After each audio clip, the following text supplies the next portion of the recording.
Salut et bienvenue dans cette vidéo dans laquelle vous allez identifier le formalisme entité-relation et comprendre les concepts de base qui sont utilisés. Voici les éléments étudiés dans cette vidéo. Donc 1. Qu'est-ce qu'un formalisme entité-relation?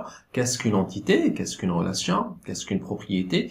Qu'est-ce qu'une occurrence? Et on termine par qu'est-ce qu'un identifiant. Alors passons maintenant à identifier le formalisme entité-relation. Donc, pourquoi et qu'est-ce qu'un formalisme entité-relation? Donc, dans l'approche systémique, la meilleure manière d'étudier un système complexe est de le représenter graphiquement. Donc, on parle ainsi de la modélisation. Donc, la conception des bases de données, comme vous le savez, est un processus complexe. Et pour étudier les données, on est amené à les représenter graphiquement par un formalisme graphique qui s'appelle formalisme entité-relation. Il est appelé aussi modèle conceptuel de données, appelé aussi modèle entité-association. Alors, ce modèle utilise des concepts de base qu'on voit ici sur le schéma. Donc, il utilise le concept 1, entité, le deuxième concept relation, le troisième concept propriété, et aussi il utilise les cardinalités.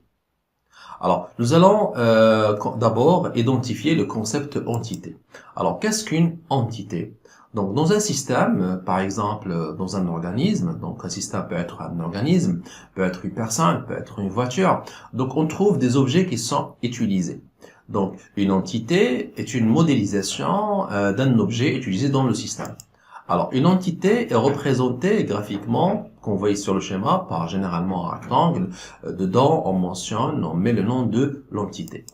Alors, soit la phrase suivante, donc le client Ali a passé sa commande le mois mars.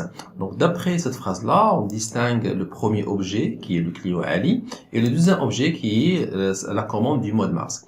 Donc, on représente ces deux objets par deux entités. Donc, la première entité s'appelle le client, et la deuxième entité s'appelle commande. Passons maintenant à définir ce que c'est une relation. Alors, dans un système, on trouve des objets qui ne sont pas indépendants, au contraire, qui sont interdépendants, c'est-à-dire qu'il existe des liens entre les différents objets utilisés dans le système. Donc, la relation modélise le lien entre ces objets, ce qui veut dire le lien entre les différentes entités.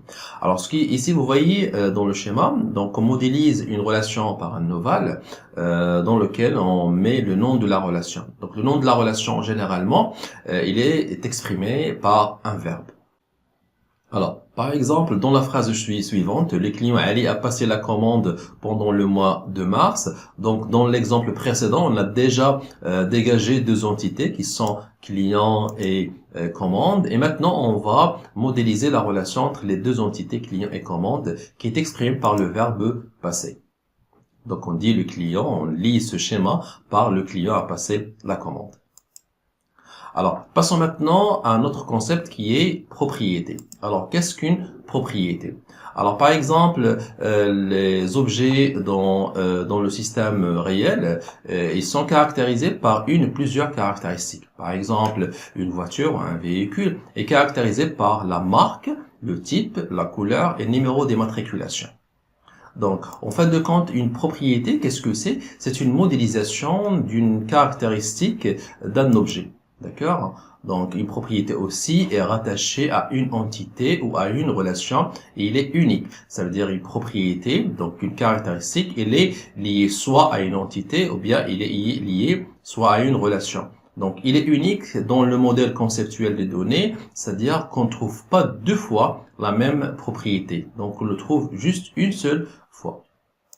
Alors, par exemple, ici, dans notre exemple, on a l'entité client, donc, et il a les propriétés suivantes, donc le nom du client et l'adresse client, ces deux informations représentent les propriétés de l'entité client. Et dans l'entité commande, on a les deux propriétés, c'est-à-dire les deux informations liées à l'entité commande, c'est le numéro de la commande et la date de la commande. Alors, passons maintenant à identifier ce que c'est une occurrence. Donc, les objets dans le monde réel sont utilisés de façon spécifique, permettant ainsi leur distinction. C'est-à-dire, on ne dit pas un client a passé la commande, non, on ne dit pas ça, mais on dit le client Ali a passé la commande C001. Par exemple, ici, l'entité personne. Donc, on a l'entité personne avec les propriétés, le nom, prénom, H.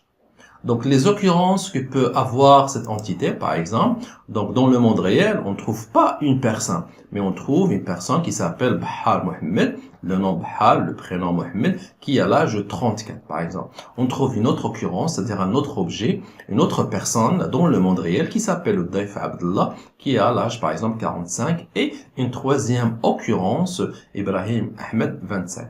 Donc c'est ce qu'on appelle occurrence, ce qui veut dire c'est les objets manipulés dans le monde réel, et l'entité c'est une représentation abstraite. Alors passons maintenant à identifier ce que c'est un identifiant. Donc qu'est-ce qu'un identifiant? Donc un identifiant est une ou plusieurs propriétés permettant d'identifier de manière unique les occurrences d'une entité. Alors qu'est-ce que cela veut dire? Donc soit l'entité suivante. Donc l'entité véhicule, numéro, donc on a les propriétés numéro d'immatriculation et on a la propriété marque. Alors vous remarquez ici que j'ai souligné numéro d'immatriculation et je l'ai mis en gras. Et je dis que je suppose que le numéro d'immatriculation est un identifiant. D'accord? Pourquoi un identifiant? C'est-à-dire, dans les occurrences, donc on a ici 3 occurrences, ce qui veut dire 3 véhicules. Le numéro d'immatriculation va jouer le rôle de l'information qui va faire la distinction entre les 3 occurrences de véhicules. Donc, on ne trouve pas 2 véhicules ayant le même numéro d'immatriculation. C'est pour ça qu'on l'appelle identifiant. Il permet d'identifier de façon unique les différentes occurrences de l'entité. Donc, ça, ce que veut dire un identifiant.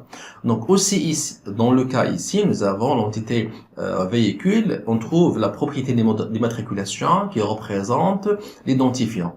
Donc, ici, l'identifiant peut être une seule propriété. Dans certains cas, on peut avoir un identifiant qui est une combinaison de plusieurs propriétés d'après la définition.